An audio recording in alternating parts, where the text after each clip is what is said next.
दिनैनि सानानो BSU एबा Bodoland student इउनियना जोनोम जादोंमोन। थिग बेबायदिनो बिजनियाव दिनै BSU एबा बड'लेण्ड स्टुडेन्ट इउनियननि 12थि गायसनथाय सान फालिनायखौ बे समाव नुनो मोननाय जादों।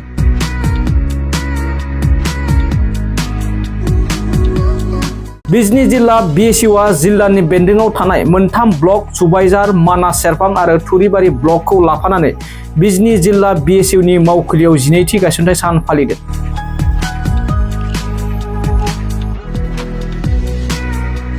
बे हाबाफारियाव आफादनि फिरफिलाखौ बिरहोयो बिजनी जिल्ला BSUनि आफादगिरि निपु ब्रह्म बिथाङा आरो मुंख्लंफोरनो बिबार बावजेनो PMBनि मेम्बार सन्तला बसुमतारी बिथाङा। बेजों लोगोसे दिनैनि बे BSUनि गायसनथाय सान फालिनायजों लोगोसे गोबां मेलेमजिबि बिथांमोना बाहागो लानायखौबो नुनो मोननाय जायो।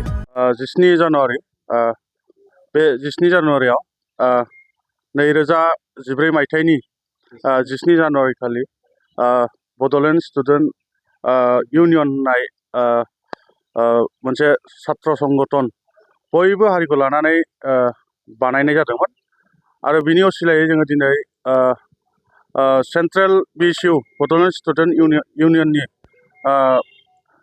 बिथोन बायदियै जोंखौ डिस्ट्रिक्ट हिसाबै बे गोथार सानखौ फालिनो थाखाय बिथोन हरनायलाय जों दिनै फुंनि 8 रिंगानिफ्राय जागायनानै बड'लेण्ड स्टुडेन्ट इउनियननि फिरफिलाखौ बिरहोनाय जायो आरो बेजों लोगोसे बड'लेण्ड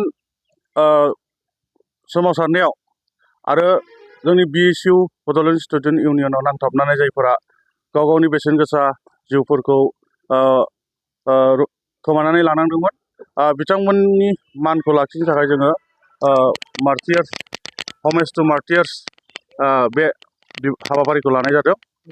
बे हाबाफारियाव नुजादोंमोन जोंनिनो BPF हान्जानि PMB बडिनि सन्तला बसुमतारी सार बिथाङा बड'लेण्ड स्टुडेन्ट इउनियननि सोमोन्दै आरो बे इउनियना इयुनाव माबायदि हाबाफारि लानानै खामानिफोरखौ मावलांनांगौ बेनि सोमोन्दै बुंथिना होदोंमोन आरो लोगोसे बड'लेण्ड स्टुडेन्ट इउनियन जों डिस्ट्रिक्ट हिसाबै मोनथाम ब्लक सुबाइजार, थुरिबारि आरो मानास मोनथाम ब्लकजों लोगोसे जोङो दिनैनि बे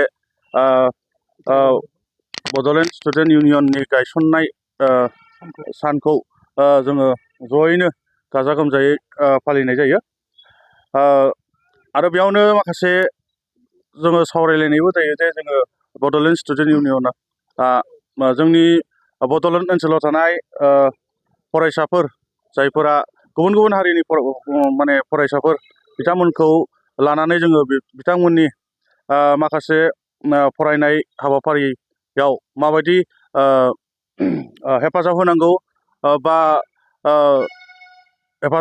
बेफोरखौ लानानै जों सावरायनाय जायो आरो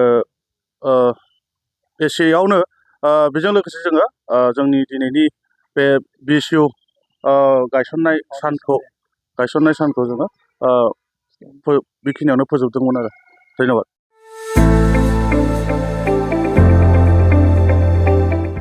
गोजोनथाव खौरां।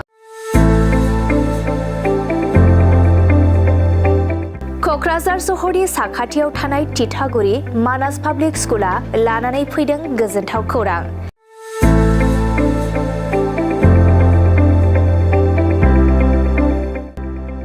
मानास पाब्लिक स्कुला गुन गोनां सोलोंथाइ बोसोरनि नार्सारिनिफ्राय थाखो 9 सिम फरायसा फरायसुलिफोरनि गोदानै 2026-27 मायथाइनि गोदानै मुं थिसननायनि खाबुफोर होगासिनो दं। गुन गोनां सोलोंथाइ होनायजों लोगोसे तितागुरि मानास पाब्लिक स्कुलाव basic computer education, English speaking environment आरो मोजां सोलोंथाइ गोनां फोरोंगिरिफोर दं। फरायसा फरायसुलिफोरनि थाखाय सोलोंथाइ लानायजों गोबां मोजां खाबुफोर दं, जेरै यगानि खाबु आरो हिन्जावसा आरो हौवासाफोरनि थानायनि थाखाय सेपारेट हस्टेलनिबो खाबुफोर दं। नोंथाङा आबुङै मिथिबावनो थाखाय थोंजोङै नैबे 600083286000489621 आरो 91010088 49 जानबुं नम्बराव खौरां लाहरनो हागोन।